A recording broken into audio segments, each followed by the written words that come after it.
Hey guys, मेरा नाम है रंजन ठाकुर और आप सबका स्वागत है मेरे ही नाम के यूट्यूब चैनल यानी कि रंजन ठाकुर में, और जिस पर मैं ऑलरेडी इंडियन फिल्म्स और इंडियन सिनेमा के बारे में बातचीत करता हूँ। और इस पर मैंने लगभग 40 to 50 वीडियोस कंप्लीट होने वाले मेरे, और इसको मैंने कब स्टार्ट किया था मुझको याद भी नहीं है, बट चलो ठीक ही है। लोगों को मेरा काम पसंद आना चाहिए अगले कुछ महीनों में, क्योंकि मुझे इस चैनल पर जल्द से जल्द 1K सब्सक्राइबर कंप्लीट करना है, चैनल को मोनेटाइज करवाना है, ठीक है, फिर एक अच्छा माइक खरीदना है, ठीक है, प्लान से रिवील नहीं करना मुझको भी। तो आज हम लोग बात करने वाले हैं कि एक्चुअली चल क्या रहा है इंडस्ट्री में, मतलब क्या लिटरली हो क्या रहा है।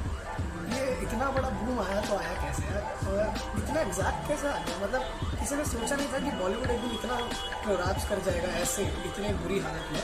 वेल सोचा था एक बंदे ने जिसका नाम था, वो अच्छा खासा एक्टर था इंडिया से, जिसका नाम था सुशांत सिंह राजपूत, ठीक है। और उन्होंने बोला था कि एक दिन the whole Bollywood will be collapse, और वो हुआ और ये हो रहा है। मतलब एग्जैक्टली ये शुरू कहाँ से हुआ, मतलब सब लोग बॉयकॉट कर रहे हैं क्या, इनका बॉयकॉट करना कोई फ़र्क भी पड़ रहा है इन मेकर्स को, या बस ऐसे ट्रेंड पे ट्रेंड चले जा रहे हैं। बैकग्राउंड को थोड़ा इग्नोर कर दे रहा हूँ। तो मैं ये कह रहा हूँ कि क्यों असल में बॉयकॉट करने की ज़रूरत पड़ी तो पड़ी क्यों, ठीक है। क्या ये आज से हो रहा था या कुछ पहले के कनेक्शंस थे, मतलब एक्चुअली हुआ क्या, ऑडियंस में इतना खतरनाक बूम कैसे आया। तो उसी के थोड़े डिटेल एनालिसिस करेंगे, मतलब एनालिसिस करने की कोशिश करेंगे। मुझे पता है मैं नहीं कर पाऊँगा, बट फिर भी कोशिश कर रहा हूँ। तो शुरुआत होती है 80s से, ठीक है। तब यहाँ पे ऐसा दौर था, पूरा पिक्चर एकदम कलरफुल होती थी, एक ही टोन पे 1000 फिल्में बनती थी, एक ही पैलेट पे 1000 स्टोरीज लिखी जाती थी, और एक एक्टर एक साथ 70 फिल्में साइन कर दिया करता था। अब ये मैं सिर्फ बोलने को नहीं बोल रहा हूँ, ऐसा खुद बॉलीवुड के एक्टर गोविंदा सर हैं, उन्होंने खुद अपने ऑन कैमरा रिकॉर्डिंग्स में कहा है कि एक टाइम पे मैंने 75 फिल्में करी थी, और मिस्टर दिलीप कुमार जो थे उनके कहने पे मैंने 25 फिल्में छोड़ी भी है, प्लस मैंने 45 फिल्में करी भी है। मतलब इतना तो था कि इनके पास कंटेंट की कमी बिल्कुल नहीं थी 80s के टाइम पे, बट कंटेंट भी वही रिपीटेटिव आ रहा था, जैसे कि जो हम लोग साउथ इंडियन मूवीज़ का रीमेक कर रहे थे। तो मैंने वीडियो देखी थी 3 डेकेड्स ऑफ SRK, मतलब ट्रिब्यूट था उनको लेके। तो एक एक्टर कहते हैं कि 90s का जो दौर था वो बॉलीवुड के लिए, इंडियन सिनेमा के लिए डेथ का टाइम था, फिर जाके SRK का मतलब एक बूम आया। तो एक्चुअली बात इतनी सी नहीं थी कि लोग सिर्फ कंटेंट देखना पसंद करते थे। हालांकि पुराने टाइम पे कंटेंट को एज एन एंटरटेनमेंट पर्पस से देखा जाता था, और जो छोटी मोटी गलतियाँ होती थी ऑडियंस बस ऐसे नज़रअंदाज कर दिया करती थी। बट आज के टाइम पे ऑडियंस को इतनी सी भी गलती दिख जाती है, क्यों? क्योंकि लोग स्मार्ट हो चुके हैं। अब मैं ये नहीं कह रहा कि पुराने वाले ज़माने वाले लोग उसको पढ़ते नहीं, उनके टाइम पे भी इतना ज़्यादा क्रिटिक वगैरह नहीं था, इंटरनेट नहीं था सबसे बड़ी बात, ठीक है। तो लोग अगर बॉयकॉट उस टाइम पे करते ही तो कहाँ करते थे, न्यूज़ पेपर पे, वो पॉसिबल होता नहीं, ठीक है। तो बात ये थी कि जब 80s के टाइम पे बॉलीवुड का, मतलब मेरे को तो लगता है इतना जो डीप फॉल हुआ है, मेरे हिसाब से ये हुआ है बहुत से कनेक्शन की वजह से। एक रीज़न नहीं है इसका, मल्टीपल रीजंस हैं, जिसको मैं एक एक करके कवर करूँगा।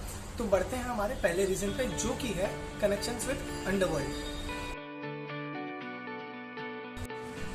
अब देखो, इस वीडियो में मैं कहीं पे भी किसी भी अंडरवर्ल्ड के किसी मेंबर को सपोर्ट नहीं करना चाहता, क्योंकि ये जो मेरा डेडिकेटेड चैनल है इसको मैं सिर्फ और सिर्फ इंडियन फिल्म्स को लेकर डेडिकेटेड रखना चाहता हूँ। तो हाँ, बहुत से बॉलीवुड एक्टर्स थे जो सीधा अंडरवर्ल्ड से कनेक्शन रखा करते थे, और जैसे कि मतलब मैं नाम नहीं लूँगा, आपको पता ही है, एक बायोग्राफी मूवी आई थी 2017 में, 18 में सॉरी, और उनकी बायोग्राफी में बताया गया था कि कैसे अंडरवर्ल्ड काम किया करता था।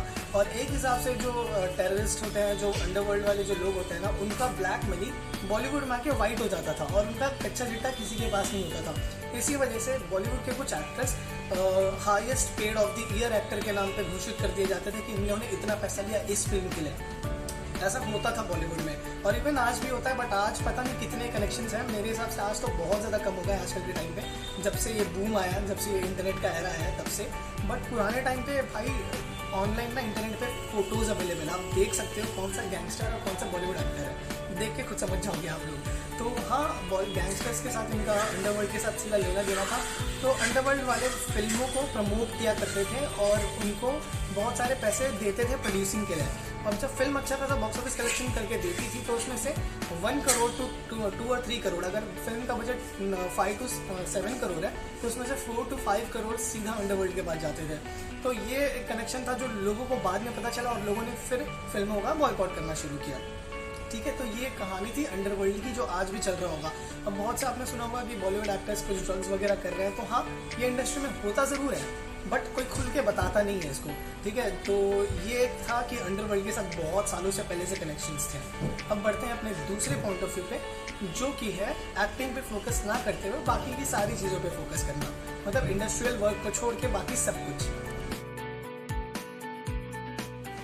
अब देखो मैंने ऐसा क्यों कहा कि इंडस्ट्रियल वर्क को छोड़ के बाकी सब कुछ, क्योंकि आप मोस्ट ऑफ एक्टर्स को देखोगे कि उनको एक्टिंग आती भी नहीं है। ठीक है, ये इंडस्ट्री का सबसे बड़ा झूठ है कि फिल्मों के लिए ऑडिशंस दिए जाते हैं, कतई नहीं। मतलब हाँ, ज़रूरी नहीं है कि हर फिल्म को बस ऐसे ही मिल जाती है हर एक एक्टर को, नहीं। बहुत से एक्टर्स हैं जो बहुत डेडिकेटेड होकर अपना काम करते हैं। ठीक है, जिनके पास बड़े नाम नहीं है, जिनके पास बड़े कनेक्शंस नहीं है, उनको तो भाई हर फिल्म एक छोटे 30 सेकंड के रोल के लिए ऑडिशन देना पड़ता है। और ये मैं नहीं कह रहा, ये खुद नवाजुद्दीन सिद्दीकी जो बॉलीवुड के टैलेंटेड एक्टर हैं, जो बहुत टाइम से टैलेंटेड थे, ऐसा नहीं कि बस अभी टैलेंटेड हुए हैं, बहुत टाइम से थे। उन्होंने थिएटर भी करा है, NSD मतलब उन्होंने नेशनल स्कूल ऑफ ड्रामा भी करा हुआ है, वहाँ से पास आउट हुए हैं वो उनका ऐसा स्टेटमेंट है। ठीक है, तो टैलेंटेड वो पहले भी थे, अब भी है, बट ये फ़र्क है कि लोगों ने उनको जाना अभी है। ठीक है, तो मतलब उन्होंने खुद बताया कि, और राजपाल यादव जी जो कि बहुत अच्छा कॉमेडी करते हैं, तो वो एक बार आई थिंक कूली नंबर जो वरुण धवन की आई थी उसको लेके एक प्रमोशन पे थे, कपिल शर्मा शो था और वो शो का नाम है, और वहाँ पे उन्होंने क्लियरली बोला है कि डायरेक्टर्स आजकल उन्हें एक्टर्स को अपॉइंट कर रहे हैं या हायर कर रहे हैं जिनको एक्टिंग की ABCD भी नहीं आती। और ये उन्होंने क्लियरली उसी मूवी को लेके बोला था, और मुझे बताने की ज़रूरत नहीं कि इस मूवी में मेन लीड कौन थे, मैं नहीं बताऊँगा। ठीक है, तो मतलब यही है कि बॉलीवुड में एक्टिंग को छोड़ के अपना इंडस्ट्रियल वर्क को छोड़ के बाकी सब कुछ हो रहा है। अब देखो ये मैं इतना क्लियरली क्यों बोल पा रहा हूँ, अब देखो मैं भी कोई इंडस्ट्रियल बंदा नहीं हूँ। ठीक है, मैं तो बस एक यूट्यूबर जो बस एक छोटे कमरे में बन के बैठ के बस एक कैमरे के सामने कुछ कैमरे से बातें किया करता है, बस मैं इतना हूँ। मुझे नहीं पता कि इंडस्ट्री कैसे वर्क करती है, मुझे नहीं पता कि कैसे एक्टर्स होते हैं, कितने डेडिकेटेड होते हैं, बट हाँ जो बड़े नाम है ना वो लोग मतलब करते हैं अपनी पहचान को कनेक्शन से मदद लेके अपने मतलब रिलेटिव्स को फिल्में देना, और उसमें कोई गलत बात नहीं है। ठीक है, आई सपोर्ट नेपोटिज्म। अब यहाँ पे भड़क मत जाना, कमेंट्स में गालियाँ मत लिखना, पहले सुन लो मेरी बात को अच्छे से क्लियरली। ठीक है, तो मेरा कहने का मतलब क्या है, नेपोटिज्म से बॉलीवुड में नहीं है, हर जगह है। तो ये चीज़ को हम लोगों को एक्सेप्ट करना होगा कि हाँ नेपोटिज्म को सपोर्ट करना गलत बात नहीं है, बट अगर उस नेपोटिज्म के चलते किसी सही टैलेंटेड बंदे को फिल्म ना मिले तो यहाँ पे गलत हो सकता है। मतलब और ये क्लियरली दिख रहा है कि मतलब धर्मा कुछ मैं नाम नहीं लूँगा, कुछ प्रोडक्शन हाउस हैं जो सिर्फ स्टार किड को लॉन्च करते हैं, और ऐसी बात नहीं है सिर्फ स्टार किड को ही लॉन्च करेंगे। जब वो टैलेंटेड एक्टर जो जिनके पास कोई बड़ा नाम नहीं है, कोई बड़ा फिल्म नहीं, अगर वो उनके ऑफिस भी जाता है ना, तो वो पर्सन जो स्टूडियो के हेड है वो सीधा ये कह देता है तुम्हारे पास तो कोई कनेक्शन ही नहीं है, तो हम तुमको क्यों ही लॉन्च करेंगे। और अगर लॉन्च तुमको कर भी दिया तो क्या पता कि तुम हिट हो गए या नहीं। तो ये बिजनेस थोड़ा कंट्रोलिया हो जाता है, जिससे मुझे कोई दिक्कत नहीं है, बट दिक्कत यहाँ पे होना शुरू हो जाती है लोगों को। क्यों पता है, क्योंकि मतलब वही टैलेंटेड एक्टर जो टैलेंटेड पहले से था, जब उसको कोई अदर स्टूडियो बड़ा फिल्में दे देते हैं, बड़ी फिल्में मिल जाती है उनको, तो जाके यही स्टूडियोज उन एक्टर्स के पास जाके कहती है कि भाई एक आधी फिल्में कर ले। तो मतलब जब तुमने ऑलरेडी रिजेक्ट कर दिया था उस टैलेंटेड एक्टर को, तो तुम क्यों गए वापस उसके पास हिट होने के बाद। तो यही है, ये रियलिटी है कि अगर तुम एक बार हिट हो गए तो सारे स्टूडियोज आपके कदमों पे होंगे, आपके फेम के पीछे होंगे। एक्चुअली आपके पीछे नहीं, आपके फेम के पीछे होंगे। ठीक है, तो ये था। और रही बात नेपोटिज्म की, तो भाई देखो मेरे पापा कारपेंटर हैं और उन्होंने मेरे को भी कारपेंटर का काम सिखाया हुआ है। ठीक है, मतलब थोड़ा बहुत मैं भी सीख रहा हूँ। तो अब इसका ये मतलब नहीं है कि मेरे डैड ने कुछ गलत कर दिया मेरे साथ, नहीं, वो सिंपल सी बात है, उनके जनरेशन पे वो फॉलो करते हुए आए, तो मुझे भी सिखाएंगे। ये मतलब थोड़ा मतलब जनरेशन वाली बात हो जाती है। तो मेरे को भी थोड़ा बहुत तो औजार वगैरह के नाम तो पता होंगे ही ना, क्यों, क्योंकि ये बर्थ में, ये जीन में है मेरे। तो अब अगर मेरे पापा ने मेरे को मेरे करियर पे सपोर्ट किया तो उसमें क्या गलत है, कनेक्शंस सही है, वो उसमें कुछ गलत नहीं है। बट अगर कोई और बंदा जो मेरे से ज़्यादा अच्छा कारपेंटरिंग जानता है और बहुत से कनेक्शंस वाले लोग उसको काम ना देते हुए बल्कि मुझको काम देंगे, तो यहाँ गलत हो जाएगा। अगर वो मुझसे बेटर है तो उसको काम मिलना चाहिए। तो मेरा इंडायरेक्टली नेपोटिज्म को सपोर्ट करने का ये रीज़न है। ठीक है, अब बात करते हैं सेंटिमेंट्स की, जो अगला पॉइंट है। तो जैसा कि मैंने कुछ सेकंड्स पहले या कुछ फ्रेम पहले मैंने बताया था कि लोगों को काफ़ी इजीली बेवकूफ़ बना दिया जाता था ऑडियंसेस को, और ऑडियंस उस चीज़ को मान भी लेती थी। तो बट ना कुछ टाइम से बहुत सारे एक स्पेसिफिक रिलीजन को टारगेट करते हुए बहुत सी फिल्मों में उनके माइथोलॉजिकल गॉड्स को, उनके जो सेंटिमेंट्स हैं, जो उनके मतलब उनको जीने के रूप देते हैं, उन चीज़ों को काफ़ी बेकार तरीके से रिप्रेजेंट किया गया। ठीक है, अब वहीं पर मतलब आप देखो बाहर के फिल्में देखो, मतलब मैं सिर्फ बाहर की फिल्में से, मेरा मतलब सिर्फ हॉलीवुड से नहीं है, बहुत से सिनेमाज होते हैं, बहुत अलग अलग तरीके के रूल्स होते हैं। तो अगर आप वर्ल्ड वाइड सिनेमा के रूल्स देखोगे ना, तो मतलब कोई भी फिल्म मेकर देखो यार, वो अपने रिलीजन को, अपने कल्चर को काफ़ी अच्छे से एक्सप्रेस कर पाता है। बट वहीं जब मैं बात करूँ स्पेशली मुंबई में जो बन रही है फिल्म है, जिसको हम लोग स्पेसिफिकली बॉलीवुड कहते हैं, वहाँ ऐसा कुछ देखने को नहीं मिलेगा। वहाँ आपको किसी एक रिलीजन पे फोकस करते हुए मतलब उनके सेंटिमेंट्स को हर्ट किया जाता है, और वही लोग उनकी फिल्में देखने जाते हैं तो उनको बुरा लगता है कि मतलब भाई तुमने हमारे कल्चर को ही अच्छे से रिप्रेजेंट नहीं किया और तुम फिल्म में कह रहे हो। तो ये तो पॉसिबल ही नहीं होगा ना, ये तो एक्सेप्टेबल भी नहीं है, ये तो माना ही नहीं जा सकता कि तुमने जो गलती की तो तुम उसके लिए माफ़ी भी नहीं मांग रहे हो। अब मैं यहाँ पे कुछ कहना चाहूँगा कुछ महान बुद्धिजीवियों को, जो जिनको खुद को एक्टर्स कहते हैं वो, और एक्चुअली एक्टर वो है, उसमें कोई गलत नहीं है, बट वो प्रॉपरली उनका विजन मुझे समझ नहीं आ रहा है या मेरा विजन उनको समझ नहीं आ रहा, कुछ तो है। ठीक है, तो पहली बात तो ये कि अगर आप अच्छे एक्टर हो तो आप अच्छे एक्टर हो, ठीक है, किसी को कुछ प्रूफ करने की जरूरत नहीं है, ठीक है। बट आप सीधा ऑडियंस को थ्रेट दोगे कि हाँ हम लोगों को पहले ही मतलब सहना, हमने बहुत सह लिया है, हमें नहीं सहना चाहिए इतना, हम लोगों को पहले आवाज़ उठानी चाहिए थी, लेकिन आप किसके खिलाफ आवाज़ उठाओगे सर जी? क्योंकि वो वही ऑडियंस है जो आपकी फिल्में देखती है, ठीक है, आप उनके लिए ही फिल्में बना रहे हो।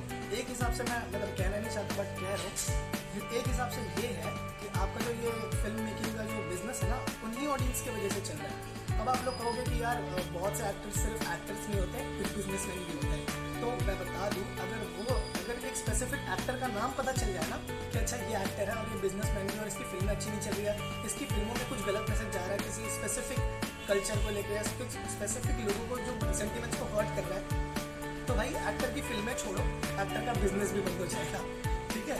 तो यहाँ पे मुझे पता है कि मल्टीपल एक्टर्स मल्टीपल बिजनेस संभालते हैं।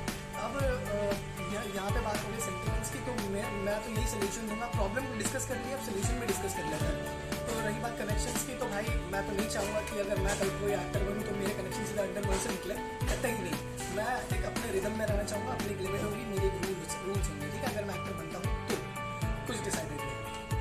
और दूसरी बात रही बात सेंटिमेंट्स की, तो अगर मैं कोई फिल्म मेकर बनूंगा तो मैं तो बहुत ज़्यादा फोकस करके देखूंगा कि भाई मेरी फिल्म में कुछ गलत मैसेज ना जाए किसी भी कल्चर को लेकर, किसी भी रिलीजन को लेकर। मैं स्पेसिफिकली एक रीजन या एक कल्चर को नहीं पकड़ रहा, क्योंकि मुझे पता है कि सिर्फ एक के साथ ये नहीं हो रहा, बहुत से लोगों के साथ हो रहा है, तभी बहुत से बॉयकॉट ट्रेंड चल रहे हैं, ठीक है। और रही बात सेंटिमेंट्स, मैं यही मैसेज दूंगा या मैं यही सोल्यूशन भी बताऊंगा कि यार किसी भी स्पेसिफिक पर्सन को सेंटिमेंट्स को हर्ट नहीं करना चाहिए, चाहे फिर एक बार आप एक एक्टर हो या कोई भी हो। अब यहाँ पे ना ऑडियंस को भी एक मैं मैसेज देना चाहूँगा कि मतलब ऐसे ही आँख बंद करके किसी बॉयकॉट ट्रेंड को फॉलो मत करो, ठीक है। अभी रिसेंटली लाल सिंह चड्ढा आई थी, सॉरी मैं फिल्म का नाम मेंशन कर रहा हूँ, ठीक है, मुझे एक्टर का भी नाम मेंशन करना पड़ेगा, आई एम सॉरी, मैं करना नहीं चाहता। तो आमिर खान सर की लाल सिंह चड्ढा आई थी। अब मैं उनको सर इसलिए कह रहा हूँ क्योंकि मैं इस काम की वजह से नहीं, उनके पुराने वाले काम की वजह से भी जानता हूँ, वो अच्छे खासे मतलब एक्टर है, वो तो रिस्पेक्ट तो बनती है। फिर वो रियल लाइफ में कैसे भी मतलब एज एन आर्टिस्ट, एक आर्टिस्ट का जो विजन है वो एक आर्टिस्ट समझ सकता है, ठीक है। तो उनका जो पुराना वर्क है ना वो काफ़ी अच्छा है। और क्या है कि उनकी रिसेंटली फिल्म आई थी लाल सिंह चड्ढा, वो पिट गई। अभी एक रीमेक थी, शायद इस वजह से लोगों ने बाइकआउट किया, पता नहीं। अब मैंने फिल्म नहीं देखी बिकॉज मैंने इसका ओरिजिनल वर्जन देखा हुआ है, फॉरेस्ट गंप, और मेरे को वही ज़्यादा सही लग रहा है, ठीक है। मैं इसके पीछे क्यों ही मतलब खर्च करूँगा जब मुझे पता है कि फिल्म की स्टोरी क्या है। और तो मतलब उसी फिल्म की लीड एक्ट्रेस ने ये कहा था कि अगर आपको हमारी फिल्में पसंद नहीं आ रही तो मत देखो, और लोगों ने वो किया, लोगों को उनकी फिल्म पसंद नहीं है, लोगों ने नहीं देखा। और फिर वही एक्ट्रेस आके कहती है कि आपको फिल्म को बॉयकॉट नहीं करना चाहिए था। तो मैडम गलती आपकी है ना सिंपल सी आपकी गलती है। आप सीधा ऑडियंस को अंडर एस्टिमेट मत करो, क्योंकि उनके वजह से ही आपका बिजनेस चल रहा है, जो कि मैंने बताया। तो वेल अभी कुछ लोग कहेंगे कि यार रीमेक्स का दौर है, मेरे को रीमेक से कोई दिक्कत नहीं है। अब फिल्म के जो मेन एथिक्स है ना उसको अगर आप कंटिन्यू करोगे रीमेक वाले वर्जन में, तो मैं देखने के लिए तैयार हूँ, ठीक है, मैं तैयार हूँ देखने के लिए। बट अगर आप मतलब सिर्फ नाम का रीमेक करोगे, सिर्फ रीमेक राइट खरीद के मतलब बना दोगे, तो ऐसा नहीं चलता भाई। आपकी फिल्म को एथिक्स को समझना होगा, ऑडियंस आपको क्या देखने जा रही है। अभी कुछ महीनों बाद बॉलीवुड में कुछ महीनों बाद ही एक रीमेक रिलीज हो रहा है जिसका नाम है विक्रम वेदा। अब लोग इसको भी बॉयकॉट कर रहे हैं, क्यों? इसका रीजन क्या है पता है? क्योंकि ऋतिक रोशन सर ने आमिर खान सर की फिल्म लाल सिंह चड्ढा को हल्का सा प्रमोट कर दिया। अब मेरे को इसमें कुछ गलत नहीं लग रहा भाई, एक आर्टिस्ट के काम को प्रमोट कर रहा है, इसमें क्या गलत हो सकता है? तो जो लोग विक्रम वेदा को बॉयकॉट करने की बात कर रहे हैं, तो नहीं, वो अच्छी फिल्म है भाई। उसका टीजर आया था कुछ दिन पहले, मैंने रिएक्शन दिया था, काफ़ी अच्छी फिल्म होगी वो। एक्चुअली मैंने उस फिल्म का ओरिजिनल वर्जन भी देखा है कि मतलब फिल्म का रीमेक कैसा कर रहे हैं वो लोग, तो मुझे पता चला कि सेम ही डायरेक्टर्स, सेम मेकर्स इस रीमेक पे काम कर रहे हैं। तो इतना तो श्योर है कि इस फिल्म में हम लोगों को कंटेंट की कमी बिल्कुल नहीं होगी। Saif Ali Khan sir best of luck, Hrithik Roshan sir best of luck, team Vikram Vedha best of luck. ठीक है, मेरी तरफ से और मेरे चैनल की टीम की तरफ से आप लोगों को बेस्ट ऑफ लक। आप लोग अच्छा काम करो, ठीक है। थम्स अप, मैं देखने जा रहा हूँ अगर टाइम मिले और पैसे मिले तो यही है ना कि मतलब वो अच्छी फिल्म है, वो अच्छा कंटेंट है, तो उसको आप जाके देखो, सपोर्ट करो। उस कंटेंट को आपको सपोर्ट की ज़रूरत है, आपके सपोर्ट की। और तो मैं यही कहना चाहूँगा कि जो भी मैंने बातें करी हैं ये बस मेरा पर्सनल ओपिनियन है। मैं ब्रैकेट्स में लिख दूंगा नीचे टाइटल में, पर्सनल ओपिनियंस ऑन फिल्म्स। ठीक है, तो ये किसी बंदे के थॉट्स नहीं है, ये मेरे खुद के हैं। ठीक है, ये मेरी जानकारी है और कहीं से भी गूगल वगैरह नहीं किया मैंने कुछ। ये अनस्क्रिप्टेड वीडियो है बेसिकली, फन फैक्ट। तो यही थी मेरी वीडियो, ज़्यादा लेंदी नहीं करूँगा। ठीक है, आप भी बहुत बिजी हो और आपके टाइम की मैं कद्र करता हूँ, इसीलिए इस वीडियो को यहीं पर रैप अप करते हैं। उम्मीद करता है आपको ये वीडियो पसंद आई होगी। अगर हाँ तो उसको प्लीज़ लाइक और चैनल को सब्सक्राइब ज़रूर कीजिएगा। और अगर पसंद नहीं आई है तो आप हमें कमेंट्स में जाके बता सकते हो कि आपके कौन से पॉइंट्स पसंद नहीं आए या आपको क्या पसंद नहीं आया इस कंटेंट को लेके, ताकि मैं आपके कमेंट्स को रीड करके मैं ये समझ पाऊँ कि मुझे और कौन से सेक्शंस पे काम करने की ज़रूरत है। उम्मीद करते हैं आपको ये वीडियो पसंद आई होगी। आप हमें इंस्टाग्राम पर फॉलो कर सकते हो। मिलते हैं हमारे अगली वीडियो में, तब तक के लिए जय हिंद।